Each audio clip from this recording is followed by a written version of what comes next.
জেনা করেছেন, চুরি করেছেন, ডাকাতি করেছেন, whatever your sin is, Allah is able to forgive.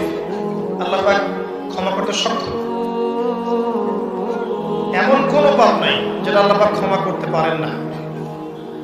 আপনি পাপের জন্য তওবা করবেন, সুন্দর করে ওযু করবেন, ওযু করে 2 রাকাত সালাত পড়বেন, সালাত পড়ে সিজদায় আল্লাহর কাছে দোয়া করবেন, ক্ষমা চাইবেন, এরপর হাত তুলে আল্লাহর কাছে দোয়া করবেন, পাপের কথা উল্লেখ করে আল্লাহকে বলবেন, আল্লাহ আমি পাপ করেছিলাম, নিজের অজান্তে জেনে করেছি বা না জেনে করেছি, আল্লাহ তুমি আমার এই পাপকে ক্ষমা করে দাও।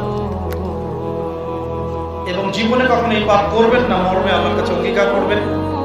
আল্লাহ শুধু পাপ ক্ষমাই করবেন না, ইনশাআল্লাহ আপনার গুনাহগুলোকে নেকি দিয়ে পরিবর্তন করতে পারবেন ইনশাআল্লাহ।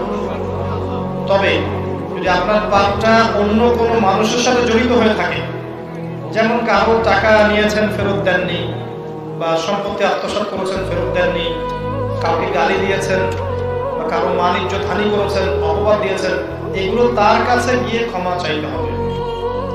আল্লাহর কাছে ক্ষমা চাওয়ার পরে তার কাছে গিয়ে বলতে হবে, ভাই আমি অমুক দিন আপনার নামে খারাপ কথা বলেছি, বা আপনার ব্যাপারে মানুষকে খারাপ কথা বলেছি, বা আপনার অপবাদ দিয়েছি, আপনার টাকা চুরি করেছি, আমি আপনাকে ফেরত দিতে পারি নাই ইত্যাদি।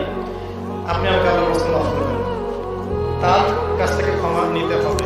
এটা মানুষের সাথে জড়িত হবে।